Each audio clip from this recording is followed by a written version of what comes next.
I truly believe that the world would be an infinitely better place if everyone just played more Kirby. So to make this happen, I think we should port Kirby to every electronic device ever. Kirby on Xbox, Kirby on PlayStation, Kirby on your iPad, Kirby on your microwave, Kirby on your LKEZ SDWSLK Easy H2O barrier-free ADA water fountain. Now that one's gotta be a classic. Before we get too ambitious though, I thought maybe we could spend today checking out some of the actual Kirby remakes, remasters, and ports that actually exist, and see how they hold up today. And with the release of Kirby's Return to Dreamland Deluxe coming out soon, I thought what better time than the present. Because today's a very important day to someone. It's probably someone's birthday. But whatever. Please get your entire whole tomatoes ready for a snack, and enjoy our little adventure through the history of Kirby remakes, remasters, and ports. How many of you have ever played Kirby Star Stacker on the Game Boy? Because I never have until I started working on this video. It blows my mind that there are still Kirby games I've never even heard of. Kirby Star Stacker is a puzzle game, fairly similar to Puyo Puyo. You have to line up multiple animal friends to get combos and whatnot. It took me a while to get a hang of it though, because you can apparently line up an animal buddy and multiple star blocks that's touching that same animal buddy, and that counts as a combo? Then again, I'm stupid, I'm not the person who should be judging. Anyway, the game was alright. But a puzzle game on a handheld is always gonna have its limitations, at least visually. The board is completely barren, and if you were playing on the actual hardware, with that tiny screen with no backlight, I'm sure it would be sometimes impossible to tell the animal friends apart from one another. Well, luckily for you, on February 1st, 1998, Kirby no Kira Kira Kizu would hit the Super Famicom.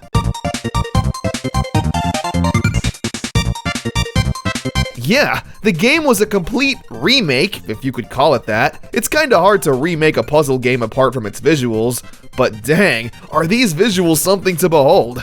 Absolutely bustling with color, it's so vibrant and lively. I always have a soft spot for these crayon-drawn aesthetics.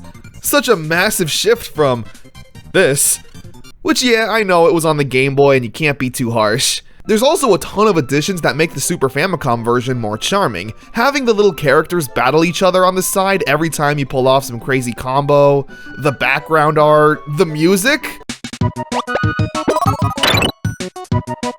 They even added a full-on story mode, complete with adorable little cutscene drawings, back when King Dedede was allowed to look cute and not beefy.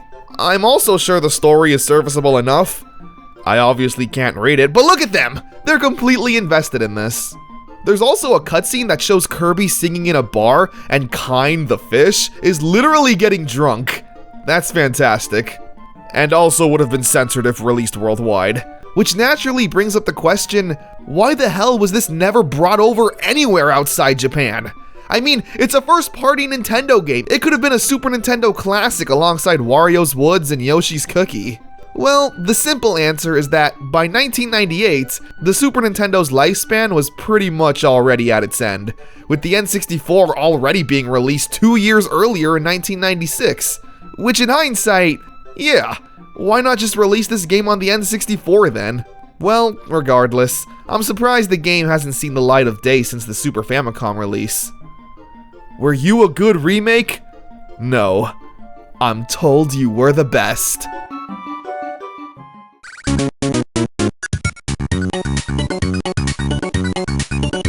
Kirby Nightmare in Dreamland was released in America on December 2nd, 2002. The game is a remake of Kirby's Adventure on the NES. The game is a classic, no doubt. But I'd be lying if I said that this game was good. It's totally fine, don't get me wrong, but fine is all it is. When I think of some of the funnest NES games, Kirby's Adventure never comes to mind. Let me put it this way, it would be very hard for me to introduce someone who has never played a Kirby game to get into the series with this title. Luckily though, that's where Nightmare in Dreamland comes in handy. For the most part, the game is a very faithful recreation, but there are a few differences though, all positive. The biggest obviously being the graphics. Everything from the character sprites to the background, this is personally what I would call the definitive look for 2D Kirby games. 32-bit is apparently the perfect sweet spot for a style like this. The gameplay has been upgraded also to be more fast-paced and exciting, similar to Kirby Superstar. If you ever lost a copy ability, you can now pick it up again or throw it away in the form of a hat. The music, of course, has also had a bit of a remake, with the addition of some sick new tracks.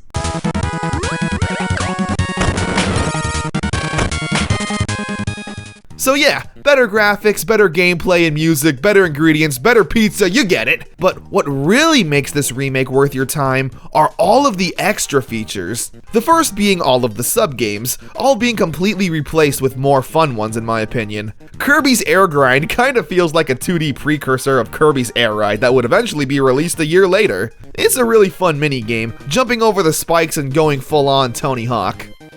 The absolute classic though is Bomb Rally, where you and 3 other Kirbys are smacking a bomb around with a frying pan, trying to time your hit so it blows up in a different Kirby's face. How fun.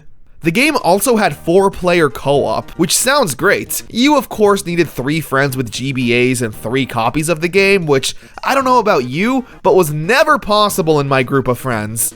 But it's still cool that it's an option. And this feature was apparently having so many technical problems during its development that they didn't even get it working properly until 3 months before the game was supposed to be released.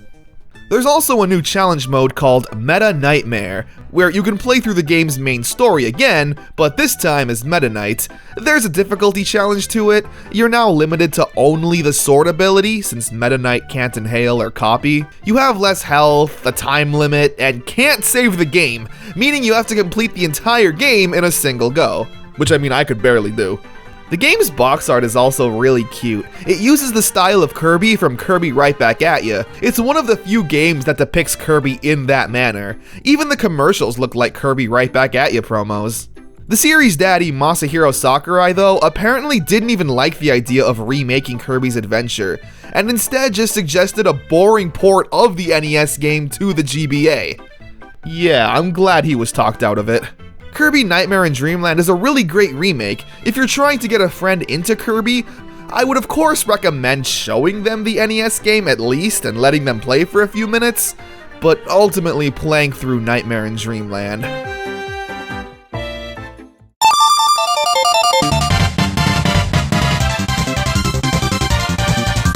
Kirby Superstar Ultra!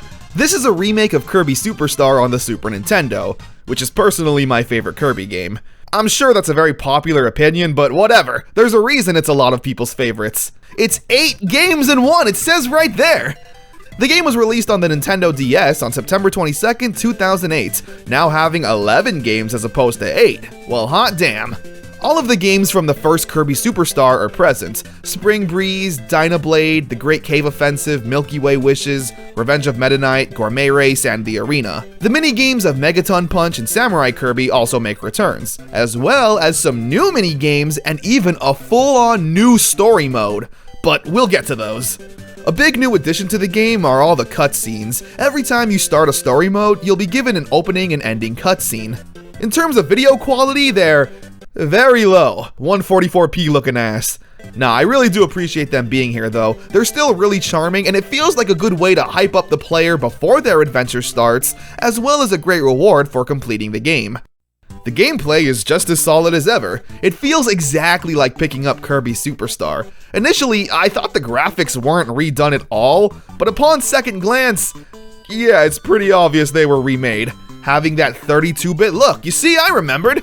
This is legit like peak pixel art in games in my opinion. There's a lot less clutter on screen as well. Being on the DS means you can take advantage of having 2 screens. So your health, partner's health, copy ability, lives, and whatever else you need to know can be thrown on the second screen, leaving the main screen completely open to the games themselves. I'm not really going to talk about the 8 main games from Kirby Superstar, because apart from the technical advancements now being on the DS, the games are still completely the same.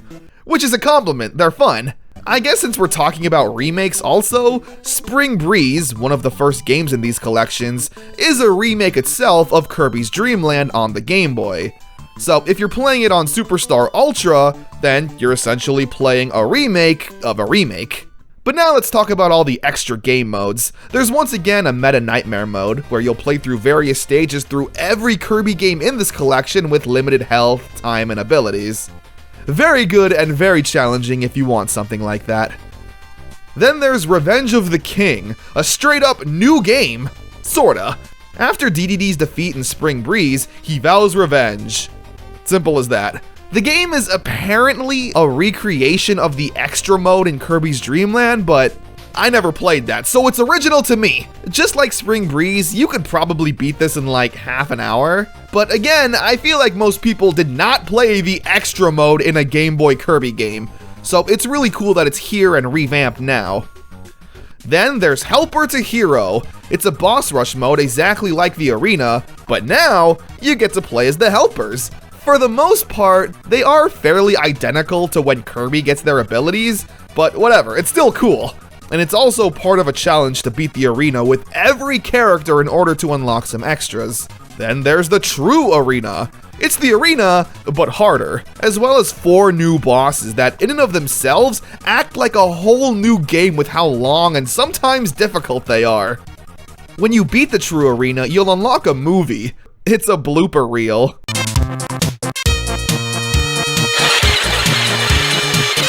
I love this kind of stuff. I wish more games would lean into this and do more goofy extras like this. And just like with almost every Nintendo game, the mini-games can sometimes be the highlights. The first one is a card game. You're shown multiple cards with different characters. The main screen will reveal one, and you need to tap the same one as quickly as possible. It's a reflex game, nothing too deep or anything. Also, yes, I might be playing this on an emulator. I apologize for breaking your immersion. And if someone at Nintendo is seeing this video, then no, I'm not. The next minigame is Kirby on the Draw. You just gotta tap all the enemies on the screen. Again, it's super simple, but I promise it's really fun. And the last new minigame is Snack Tracks. Kirby's on a conveyor belt of food, and it's your job to tap the bombs and worms so Kirby doesn't eat them. It's a pretty intense game, actually. You can accidentally tap the food and destroy it, earning you less points. You really gotta be careful and time your taps properly. I literally lost to the CPU my first time around. How embarrassing. As you can see, there's a lot of content here, and being on a handheld console makes it perfect. You can chip away at all the games while on the school bus or in class or whatever. I definitely spent a lot of time talking about this game. Sorry about that. Actually, no, I'm not. I love Kirby Superstar. It's my favorite game. I already said that, you should know. Kirby Superstar Ultra is once again another amazing remake full of charm, quality, and effort.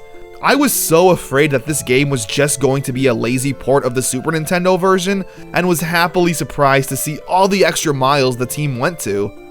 I'm a happy boy.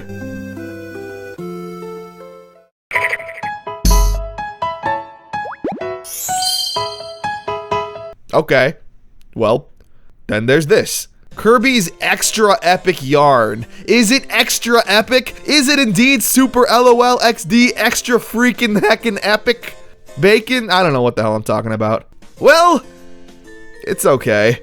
A more accurate title would be Kirby's a bit more epic than the first game Yarn. The game contains the same contents as the Wii version, which is to be expected, but there are a few new additions. Is it worth the $40 price tag though the game was released at? Well, I'll leave that up to you. The game added 6 new power-ups to use as abilities. 6. The knitting needles, which allow you to create a yarn ball at any time, even without an enemy present, which kinda seems like cheating. Wire, which is the sword ability. Button, which is the bomb ability. Nylon, the tornado ability. Bobbin, which is I don't even really know what that does. And making pins that you can throw, similar to the Ninja Shuriken ability. That's it in terms of power-ups. And I don't even really like them. Remember, the game was designed to not have those power-ups. The core game of Kirby's Epic Yarn was designed to be played a specific way. Level design and enemy style combined. So now throwing in a sword that cuts through enemies that already aren't difficult feels overpowered and pointless. Kirby abilities in every game have always been meticulously placed. If you see an enemy that grants you fire abilities or something, they're not randomly placed there. They're probably put there so you can access a bonus, or it's an easier way to traverse the area with that specific ability. The game doesn't even have co-op anymore, meaning Prince Fluff has been relegated to an even more useless nothing side character. Oh, but wait, there's new furniture you can gain to decorate your apartment. I don't care. There's also amiibo functionality that I also don't care about. Using the amiibo will grant Kirby one of the 6 power-ups you can already find normally in the stage, making that completely pointless. The only other things worth talking about are the 2 new minigames, starring yarn versions of King DDD and Meta Knight. The first game is DDD Go Go Go. What the shit. To be fair though, the game is really fun. It's an auto runner where you need to collect beads, destroy barriers, and jump and duck over obstacles. It's really addicting trying to master the stages and collect all the items.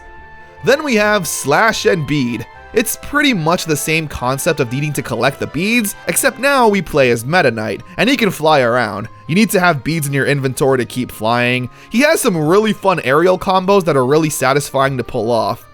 These minigames, while very short, are the best part of the game, honestly, because their stages are specifically designed for the characters and their abilities. And, that's it really. Those few additions is apparently what makes this game extra epic. Kirby's Epic Yarn was released on the Wii in 2010, and this 3DS port with all of those epic additions came out in 2019. That's 9 years later. At that point, you might as well have just made a sequel or something. Out of all the Kirby games that people potentially would have wanted on the 3DS, I'm willing to bet my kidneys that Epic Yarn was towards the bottom.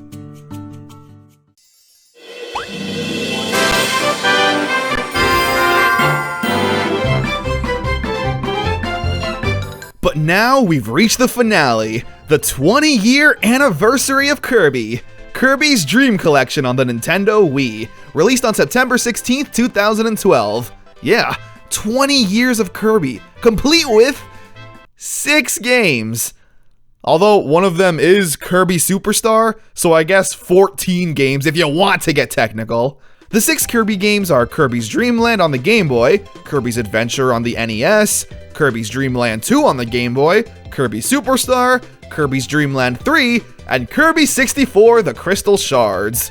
For wanting to celebrate 20 years of Kirby, it's kinda weird they only spanned 8 years of games. Kirby's Dreamland was released in 1992, and Kirby 64 was released in 2000. There's a whole 10 years of stuff you're leaving out. Although, I'll try to be fair with this. I try to think about any collection series as a potential first impression for someone who knows nothing about the franchise. So if a first-time potential Kirby fan picked up this game, would they be happy? Well, I think so, yeah. Kirby Superstar, again, is almost plenty to keep someone entertained. Kirby 64 was also rarely seen in 2012. There's probably a fair amount of people who didn't even know this game existed. I mean, it's never named with titles like Mario 64 or Ocarina of Time. The Game Boy games are also fun. That's it, I don't know. Kirby's Dreamland 2 is super underrated. So in a vacuum, these games are serviceable enough to kind of let you experience Kirby's history and famous games. But here's where we have a problem. One of the options in the game is Kirby's History, where you can of course go through the history of Kirby, who could have thought? It's a really fancy setup. I'm glad they didn't just go the lazy route and just have a screenshot of the game along with a little Wikipedia blurb. There's actually some quality put into it, along with other random facts that happen in the same year with certain Kirby games being released, such as Bill Clinton was elected president. Kirby and Bill Clinton, canonically on the same screen. It makes sense though, Kirby does like to suck. What's cool though is that here, you do get the complete history of Kirby. You can click on the year and select the game, read a little history piece, and you can even watch a little gameplay trailer. Cool. Yeah. Excellent. And this is what pisses me off. Because guess what? Now, I kinda wanna play Kirby's Avalanche, but I can't! Like, why weren't these little side games added to this collection? Like, Kirby's Block Ball? What the hell is this? I've never even heard anyone talk about this game until right now. It just looks like Kirby Breakout, but whatever, it still looks fun. They'll let you do almost anything except play the game. You can even look at cool 3D models of the game's box art. Kirby's Air Ride, a classic, a really fun game. Something that I wish I could play right now after seeing the box art. Like, look, I get it. You can't put any of the DS or Wii games on here because you could still buy them at your local GameStop at the time. I get it. And hey, were some of these older games available on the Nintendo eShop? I don't know, that died years ago. I don't know how to look that up now. I feel like if they were though, wouldn't there be a little buy on Wii Shop button? Or how about do that Super Smash Bros. Brawl thing where you can only play the game for like 2 minutes and boop, your trial's up. I don't know. It just seems like a missed opportunity to only have these few handful of games that are essentially the same game. And last but not least, we have the challenge stages. I was honestly shocked to see something like this. We see Magalore again and he's like, tee-hee, I tried to kill everyone the last time you saw me, but we're cool now. This game mode literally consists of the challenge stages that were in Kirby's Return to Dreamland, I think. You can play with limited weapons like Sword and Spark. It's really a whole ass 3D side game in here. I guess the more content the better, but at the same time, I don't see what this has to do with celebrating 20 years of Kirby. You could have used this space to put in more Kirby games. Whatever, I'm beating a dead horse. So what are my overall thoughts on Kirby's Dream Collection? Despite a few things I complained about, overall, I found it to be a really solid time. The games are still fun and a good choice. The presentation was top-notch, every menu and interaction was loaded with charm, which is more than I can say for most anniversary collections. I tried to Google and see if this anniversary collection came with any collectibles, like figures, a CD, or hell, even a poster, but I couldn't seem to find anything, which is a shame. My dumbass would be throwing my life savings at any and all Kirby memorabilia. And that about wraps up the history of Kirby remakes, remasters, and ports. Kirby Return to Dreamland Deluxe looks like it'll be a solid time. Just in the trailer alone, it looks like you could do 4-player Kirbys, which is solid, as well as the return of some classic minigames. I'm sure that if I were to put that game in this video, I would once again have nothing but positive things to say. Nintendo seemed to treat Kirby with love and respect. I don't know. I can't think of many half-assed Kirby things he's been involved in. So thanks for watching, help me out by subscribing and sharing the video, and with that power, our global Kirby domination can truly begin.